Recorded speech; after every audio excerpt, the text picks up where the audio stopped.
not gonna edit this video because I want to be 100% honest. I am against murder. I think that no one deserves to die.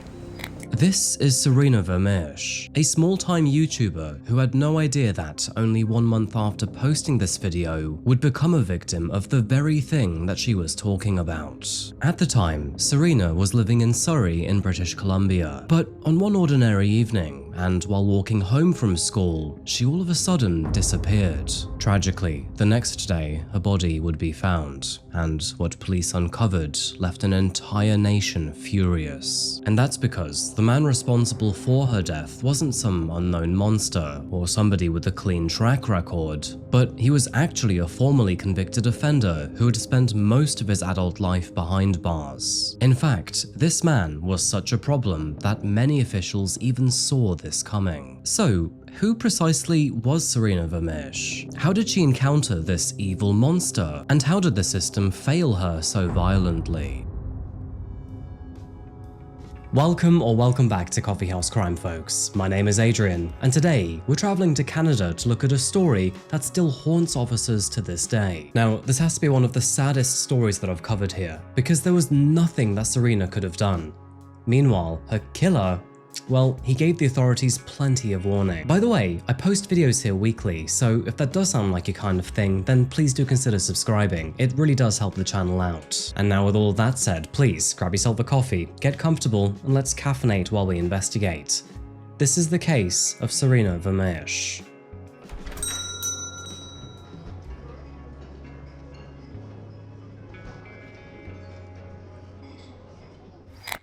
Welcome to Surrey, British Columbia. Known to be a sprawling suburb which is found just south of Vancouver, Surrey is filled with quiet neighborhoods, family homes, and tree-lined streets. The nights are both calm and quiet here, especially around the neighborhoods and all of the industrial zones which shut down for the evening. However, on the evening of September the 15th, 2014, that calm was suddenly broken when 17-year-old Serena Vermeersch never returned home from school. Now, at first, her mother was not immediately concerned, because Serena was not only a good kid, but she always stayed out of trouble. And so maybe she had just stayed late with friends to finish homework, or perhaps even missed the bus. However, as the hours passed by, not only were all of her calls left unanswered, but she hadn't been replying to any of her text messages either. The evening dragged on with absolute silence, and by nightfall, her family were extremely concerned, and that is when they decided to call the police. From that moment onwards, Serena was officially reported as missing, and the Surrey RCMP issued a public alert to all nearby residents. By sunrise, Surrey's many streets, parks, and alleyways were all under scrutiny by officers. There's also concern for another young woman who is missing this morning. Surrey resident Serena Vermeersch was last seen Monday evening boarding a bus at 128th Street and 64th Avenue. The 17-year-old's family is concerned about her health and her well-being.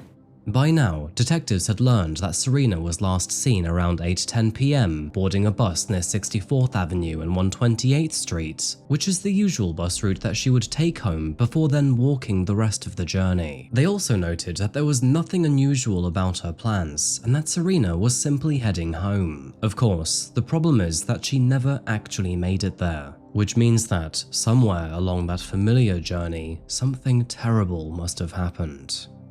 As the hours slipped by, everyone who knew Serena grew more concerned and more anxious.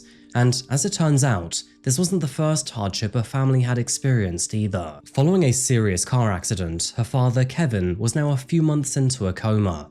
Meanwhile, her mother, Rumiko, was now living every parent's worst nightmare. You see, in a world where a disappearance can lead to so many catastrophic outcomes, every single minute matters when a child goes missing. And so the race to find Serena was on. And the thing is, Serena was not the kind of person to run away either. She was level-headed, kind-hearted, and even a little bit goofy. In fact, she had her own YouTube channel where she liked to be her authentic self. And now, for a bright young girl who loved to talk so much, she was all of a sudden silent. And so, before we travel down this rather dark path, let's first take a look at who Serena actually was. Before any of this happened, Serena was just like any other teen. She was creative, she loved to express herself on her YouTube channel, and was studying at Sullivan Heights Secondary School. She also loved music, hanging out with friends, and posting videos online. At the time, she was running a small YouTube channel under the name of iRunnerKitty, where she uploaded vlogs for fun and spoke about whatever crossed her mind. Looking back, there is quite a lot of down-to-earth content on this channel, which clearly was made back in the day when YouTube was all about the normal person. Hi guys, it's Serena. So, I'm just getting ready for school and I think I'm a little bit sick. Like, my nose is kind of stuffy and I can't breathe out of my left nose. But yeah, so I just thought I'd make a little video, and I'm actually standing in the bathroom because the lighting in my room is really bad. And my kitty is... Oh, and she got a little bow tie. Look up, look up. Come on, I want to see your bow tie. See? She has a little bow tie. So she looks like Gigi, the cat from Kiki's Delivery Service.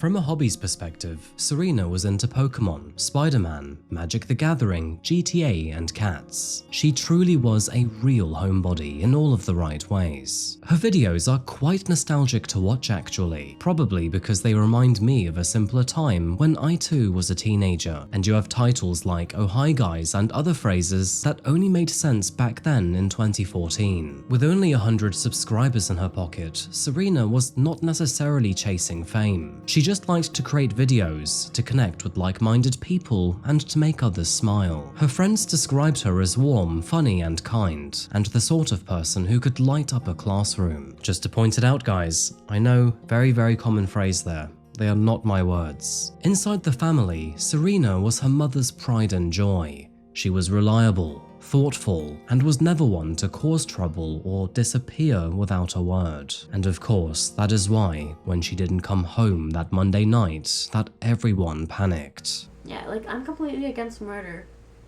But, because, I mean, okay, a lot of murderers, none of them, like, hardly any have ever said they killed someone just because they think it's the right thing to do.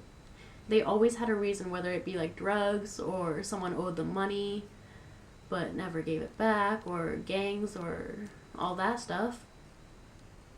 They didn't do it because they thought it was the right thing to do. Most of them.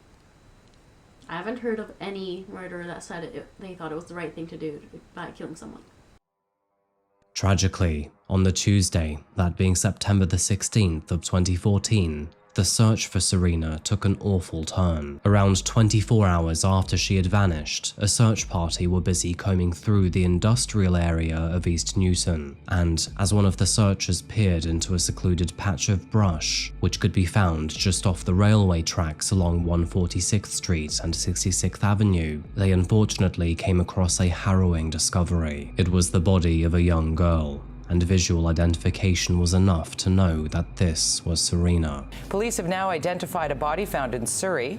RCMP confirmed 17-year-old Serena Vermeersch was found dead at the City Works yard on 66th Avenue. She was last seen boarding a bus Monday night at 128th Street and 64th Avenue. Her death is suspicious, with an autopsy happening today. Investigators are canvassing the area and would like to speak to a man seen Monday at the railroad tracks at 66th and Highland. He left in a grey or silver pickup truck. The area in which her body was found was only a few meters away from the usual path that she would take home from school, meaning that whoever had attacked her, well, it was in a place that she knew very well. She was painfully close to where her family thought she would be that night, meaning that, all along, their greatest fears were in fact correct. Now, this area along Upland Road, which is found in the industrial part of town, was dimly lit, thick with undergrowth, and, in stark contrast to the daytime, eerily silent. During work hours, this place is busy with personnel from multiple companies nearby, but obviously, once they all go home in the evening, the entire area is deserted. And of course, you could argue that it's not the kind of area that any teen should be after dark. Within minutes, police officers flooded the area. Yellow tape stretched across the tracks, and officers could be found surrounding every corner of the railway. And no surprise, but employees of all of the nearby warehouses were told to stay clear. Soon enough, the RCMP confirmed what everyone had feared, that this was not an accident and, without a doubt, was homicide. The case was quickly handed over to the Integrated Homicide Investigation Team, which is also known as IHIT, and news stations recorded those officers working late into the night and well into the morning. News of the discovery spread quickly, and Surrey quite simply changed overnight. The hope in finding Serena alive had collapsed into grief, and that grief would soon give way to anger. In fact, entire protests and rallies would soon be initiated, all due to Serena's death. But this is something that we'll talk about later in this video. As forensic teams continued to work at the crime scene, the general public's fear deepened. Of course, the main fear being, what if the killer was to strike again? And all of a sudden, all parents in the area were more cautious about their children. Soon enough, specialists confirmed that, of course, this was homicide, but also that she probably did not know her killer, meaning that this was a random attack. And of course, this statement was comforting to no one, because if this really was a random act of violence, it was more likely that the killer would strike again. And so, on that note, detectives began the slow, methodical process of piecing all the clues together.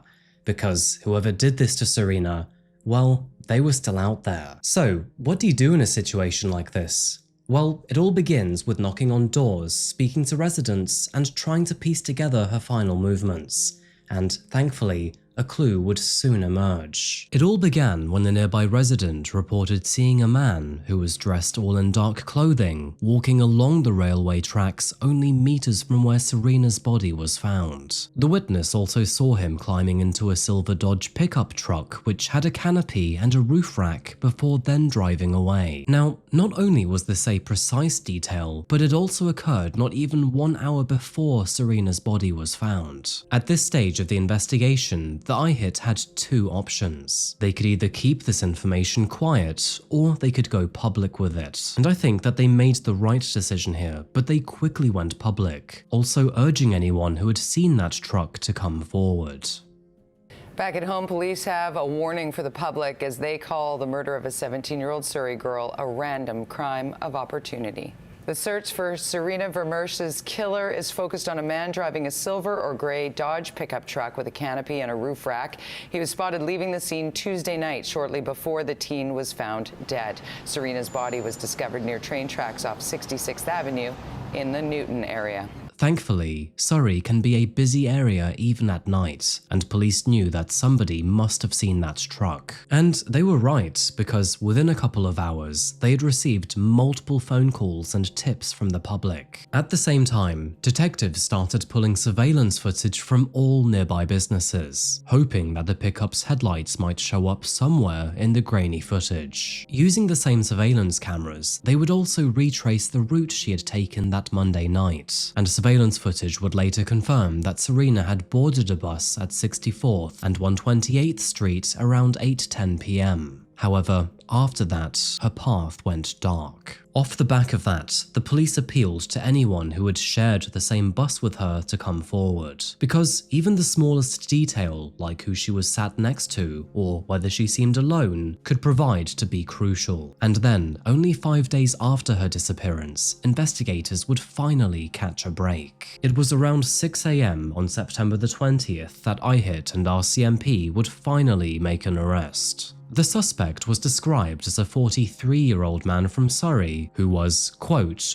already known to the police. Now, at first, his name was actually protected under a temporary publication ban. But if you were talking to anybody within the police department, they already knew that they likely had their guy. The man's name was Raymond Lee Caissie, and as it turns out, this sack of dirt was no stranger to crime. In fact, he was a repeat violent offender and had a past that was so disturbing that his very presence in society felt less like rehabilitation and more like an error. When news of the arrest broke out, relief did wash over the city, but there would be other feelings that followed. To begin with, it was only 5 days after Serena's death that the police reassured the community that the threat was over, which is great, but the relief would quite quickly sour when people realized who her killer was. It was extremely frustrating to learn that the RCMP's high-risk target team had already been monitoring Raymond before Serena's murder. This means that not only did they know the kind of danger he posed, but also they weren't able to stop him. It was at a press briefing that iHit called Serena's murder a, quote, horrible crime of opportunity. And that phrase would strike a nerve across Canada. Because how was a man like this, who was being monitored daily, even given an opportunity? And if you think that this was all that angered the Canadians, well, think again. Because Raymond's history was about to make the situation a whole lot worse. Now, this man was a walking red flag and a one-man crime spree with a record so long that he practically needed his own library shelf. And would you believe that between the ages of 15 and 38, that being the age that he murdered Serena, he had only spent 2 years out of prison? Genuinely the kind of guy who makes you wonder if evil ever takes a day off, because even in the face of his crimes, he was smug about it. Raymond's criminal history stretches as far back as his teenage years. First jailed at the age of 15, he then spent most of his life behind bars, and for good reason too. In the year of 1991, and at the age of 19, Raymond broke into a museum just after working hours, before then going on to sexually assault one of the workers at knife point. He then forced her into his car, took her to an ATM machine, forced her to withdraw money, and then tied her to a tree in the woods before leaving her for dead. It turns out that the only reason she had survived that night is because nearby farmers had heard her screaming. And then only a few days after that, Raymond then robbed another woman at knife point, pushing her 2-year-old daughter towards traffic in the process. For those crimes alone, Raymond was sentenced to 22 years in prison, which, as it turns out, is one of the longest terms possible at that time. And the crazy thing is, as he was led out of court, he then looked back towards his victims and said, "I'll see you in 22 years. While in prison, Raymond refused every kind of rehabilitation program that was offered to him, instead collecting misconducts for violence as if they were Pokemon cards. He was officially labeled as a high risk to kill or seriously harm other people if ever released. And for this reason, parole boards denied him 8 times throughout the 22 years, describing him as a danger to others and somebody who should not be allowed out in public. In fact, Raymond even admitted this at one point, telling the board that he did not want to be freed because he feared that he would reoffend. By the way, if you look hard enough, you can even find his detention review online. In this report, the board's assessment of risk says, "The board is satisfied that, if released, you are likely to commit an offence causing the death of or serious harm to another person before the expiration of the sentence you are now serving according to law." In fact, in a parole consideration review, which was taken in January of 2013, and literally just 6 months prior to the end of his 22-year sentence, the board still believed that this man was a train wreck of a human being. They stated that, "Your case management team is of the opinion that there has been no change in the risk you present to the community, and in fact, they note that your serious institutional behavior over the past year has had a further negative impact on your case." In reaching its decision, the board notes that since the last detention review, you have not participated in any interventions which would reduce your risk to reoffend, and that you continue to be assessed as a moderate to high risk to reoffend, both violently and sexually. Based on a review of your file, and considering the circumstances set out above, the board continues to find that, if released, you are likely to commit an offence causing serious harm to another person before the expiration of your sentence. Now, with a personality like his, I don't know why he wasn't kept in the slammer forever.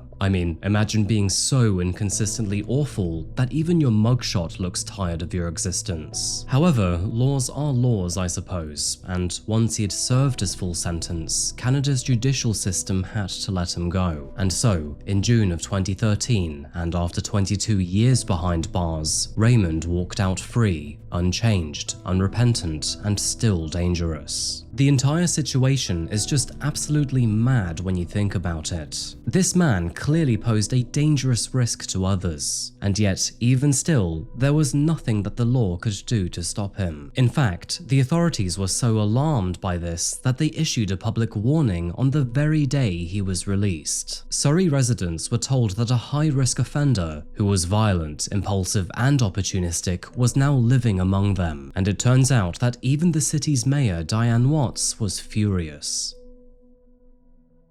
For over a year, Raymond lingered in the Surrey area under a Section 810 peace bond, meaning that police officers could monitor him but unfortunately not detain him. During that year, he did breach his conditions once, and although he was jailed briefly, he was released immediately afterwards. The system likes to call this supervision, but to the rest of us, we like to call it gambling. And of course, by September of 2014, those warnings had come again full circle. These so-called rehabilitation experiment had spectacularly failed, and only 15 months after his release, he had done exactly what everyone feared the most. He saw Serena walking home and then took full advantage of her vulnerability. Only a few moments later, she was dead. So, now that we know that Raymond is to blame, what precisely happened? Well, on Monday the 15th of September, Serena attended her school as usual. There was nothing unusual or different here. It was just a regular school day for her. At 8:10 p.m, she is last seen boarding a public bus at the corner of 64th Avenue and 128th Street, where witnesses report that she was heading towards her home in the East Newton area of Surrey. At around 8:30 p.m, and after disembarking the bus near her neighbourhood,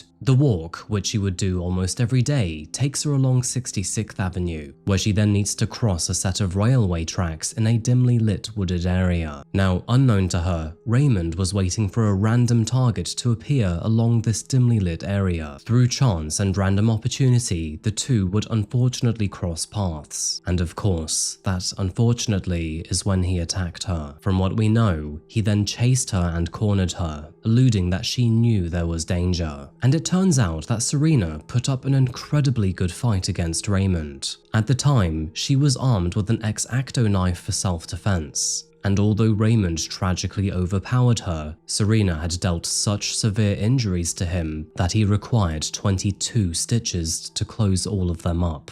And sadly, Serena was then strangled to death by a piece of Raymond's clothing, and about 15 minutes later, he then fled the scene, after concealing her body in the dense underbrush. For reasons unknown, he then stupidly returned to the crime scene the following day, of course being spotted in the process. And only an hour later, Serena's body was found. In the months that followed, prosecutors slowly but surely built their case against Raymond, and I do have to say, it was airtight. I mean, amongst their arsenal, they had forensic evidence, witness reports, matching DNA, and far, far more. And given his violent history, few doubted that Raymond was not responsible. Now, unfortunately, Raymond was not formally charged with first-degree, but second-degree murder instead.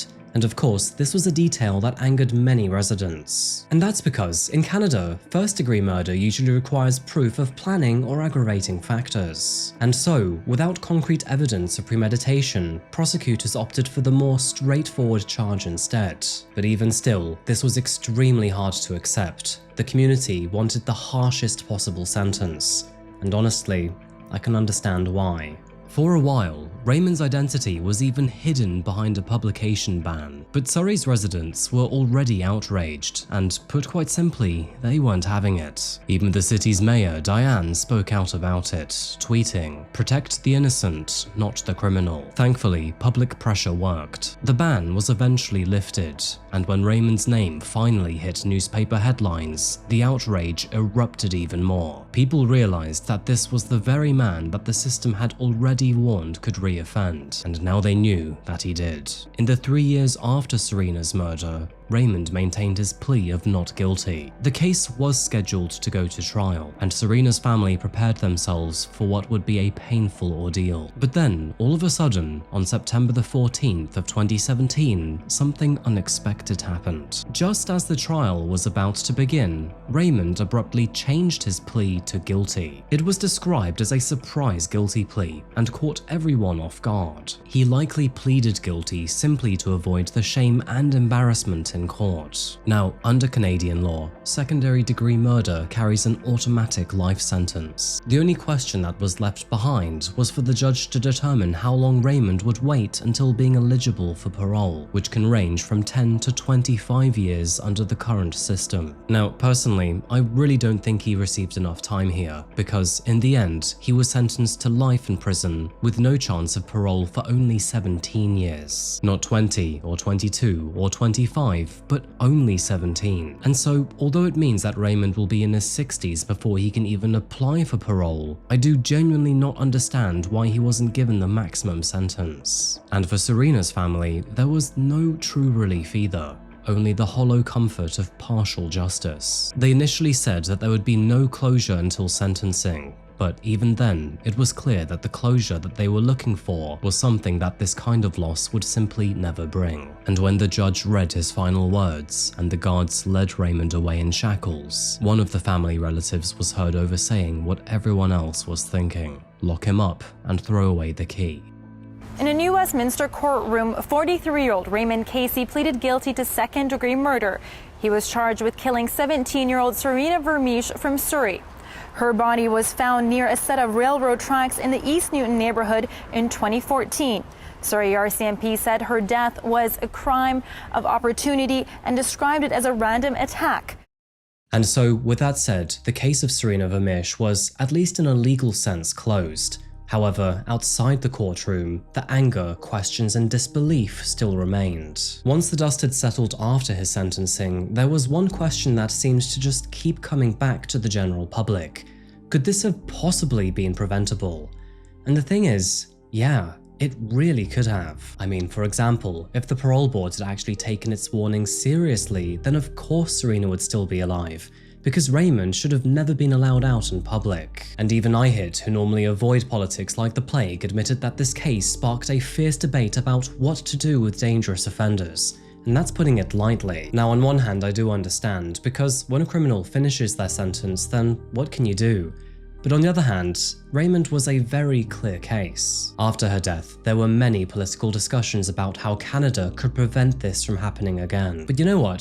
Too little too late. And I think all of these are just empty words, because all of this happened only after Serena was gone. Experts would later point out that if Raymond had been declared as a dangerous offender back in the 90s, then he would have likely never seen daylight again. And the thing is, they're right, because every document and parole hearing said the exact same thing: that this man was a walking time bomb.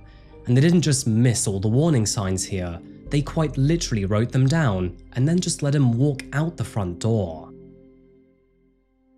To make matters worse, when the RCMP were pressed about the situation, they said that Raymond technically hadn't broken any of his release conditions. However, to the community, that didn't mean much. If anything, it was just an FU back to the public. After Serena's death, there were promises of reform, and the federal government rolled out Bill C-26, that being the Tougher Penalties for Child Predators Act. There was also talk about longer parole reviews, stricter supervision, and better tools for tracking violent offenders. Well, let's acknowledge the fact that people, certainly all of us, have a right to be deeply disturbed and angry about what's happened.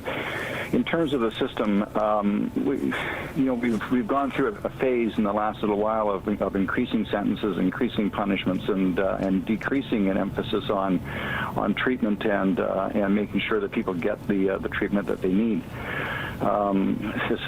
We've got all of the pieces that we need in place to make sure that people like Mr. Caissie are contained, are watched by police and watched by probation. we need to question what happened with him in terms of treatment and assessment while he was inside. This is a very rare set of circumstances, a very rare combination of features. An offender with this kind of record and this kind of correctional history. Most people who come out of prison aren't walking time bombs, as this man who is alleged to have committed this crime appears to be. However, for Serena and the rest of her family, none of that matters because she's gone. If she was alive, she would have graduated high school in 2015, gone to college, and probably gone on to have a happy and fulfilling life. But instead, her community now visits her grave and wonders how it came to this. In the end, Serena's story is just as heartbreaking as it is maddening, because this bright, funny 17-year-old girl who was full of promise was taken by a man who never should have had the chance to ever hurt anyone again. It is no surprise that her death will still hang over every discussion about parole and public safety in Canada, and sadly, maybe that is Serena's legacy. Not the tragedy, but the change that it forced. Surrey has already begun that change, by the way. There is better lighting, more patrols, and more vigilance across the country. And sure, these may all be small steps for now, but in a way, they are born from her story. Indirectly, her death may have saved other lives in the process. That is something that we will never know. Meanwhile, those closest to Serena still remember her not for what happened, but for who she was. You all, and I hope you have a beautiful day, and I'll make another video when I feel better. So yeah, bye. Mwah. Have a good day, and don't forget to smile. If Serena's family hadn't suffered enough already, her father, who of course was already in a coma at the time that she died, would also pass away 2 months later. I honestly can't imagine what her family must have gone through in the months and years after. And this is a reminder of how fragile life can be, even when we try our hardest. What really bothers me here is that, at the time of making this video, Raymond could possibly be walking the streets of Canada again in only 6 years' time. Which, considering all of the crimes he's committed, just completely baffles me. I mean, to be honest with you, I think this monster should quite literally rot in prison. Anyway, those are my thoughts, but out of curiosity, what are yours? As always, folks, please share your own opinions in the comments section down below. And I think that'll do it for now, folks, but as always, thank you so much for watching today, and I'll see you again very shortly for another video. Until that moment arrives though, remember to look after each other, and of course, stay curious. Thank you, and goodbye.